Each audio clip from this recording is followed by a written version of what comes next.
The smell of lavender incense always made me nauseous, but today it felt suffocating.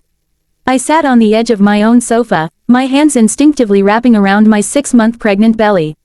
Across from me sat my parents, their faces twisted into expressions I couldn't recognize. They weren't looking at me like a daughter, they were looking at me like an obstacle. Beside them sat my older sister, Vanessa, weeping crocodile tears into a designer handkerchief.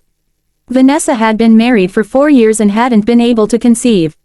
It was a painful reality, and I had spent years comforting her. But instead of joy, my family met the news with a chilling, resentful silence.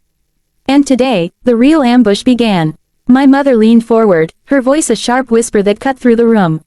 She told me that Vanessa's husband was threatening divorce because she couldn't provide an heir. Then came the unthinkable demand. They wanted me to give my baby to Vanessa the moment it was born.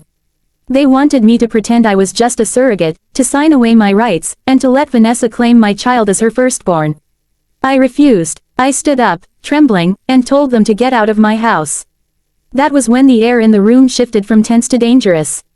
My mother flew off the couch, her face contorted with a manic rage. She screamed that I was selfish, that Vanessa deserved happiness more than I did, and that the first grandchild in this family belonged to her favorite daughter. Before I could even process her words, my mother lunged forward. Her hand struck out, landing a heavy, forceful blow right against my pregnant belly. The physical shock was nothing compared to the emotional horror of it. I collapsed onto the floor, gasping for air, tears instantly blinding my vision as I curled inward to protect my unborn child. She struck me again, screaming at the top of her lungs, the first grandchild must be hers. You will give it to her. Vanessa just sat there, watching with cold, approving eyes. I was sobbing, terrified for my baby's life, trapped in my own living room by the people who were supposed to protect me. My father stood by the door, blocking my exit, completely indifferent to my agonizing screams. My mother raised her hand to strike me a third time, her face a mask of pure malice. Then, the doorbell rang. The sharp, echoing chime sliced through the chaos of the room like a blade. Everyone froze. My mother's hand remained suspended in midair. For a second, the only sound was my ragged, terrified breathing. My parents exchanged a panicked look. They knew they had gone too far, and they knew someone was outside. Don't make a sound, my father hissed, gripping the doorknob tightly, hoping whoever it was would just think no one was home and walk away. But the visitor didn't walk away. Instead of another ring, a heavy, authoritative fist began pounding furiously against the wood. Police, open the door immediately, a voice boomed from the other side. Panic instantly shattered my parents' confidence. My mother staggered backward, away from my trembling body, suddenly realizing the gravity of what she had just done. My father reluctantly unlocked the door and pulled it open. Standing there were 2 uniformed police officers, and right behind them was my husband, Mark. He had come home early from a business trip to surprise me, only to find the front window blinds open enough to see my mother assaulting his pregnant wife. He had called the police from the driveway, fearing that breaking in himself would cause more chaos. Mark didn't even wait for the officers to speak. He pushed past my father, his eyes widening in pure horror as he saw me curled on the floor, clutching my stomach and sobbing. He threw himself by my side, lifting my head into his lap, his voice shaking as he asked if I was okay. I couldn't speak, I could only clutch his shirt and weep. The police officers didn't hesitate.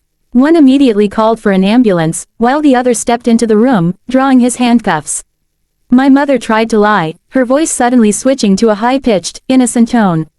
She claimed it was just a family dispute, that I had fallen, and that she was only trying to help me up. But the officer wasn't buying it.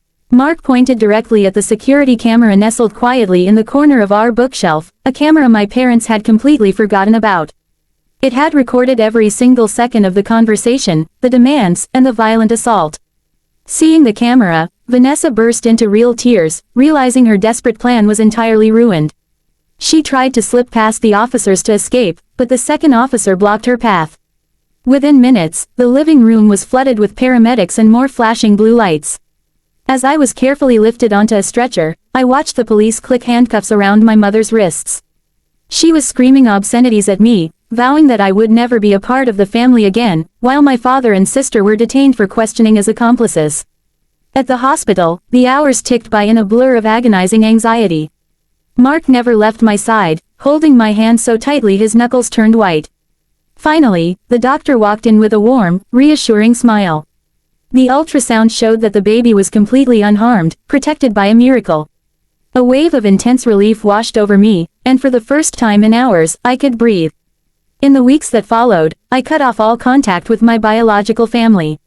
I pressed full charges against my mother for aggravated assault, and she is currently awaiting trial with zero chance of a plea deal. My father and Vanessa are facing charges of conspiracy and coercion. They destroyed their own lives out of greed and jealousy, but they will never touch my child. As I sit in my quiet, safe nursery today, feeling my baby kick, I know that my true family is right here, and we are finally safe.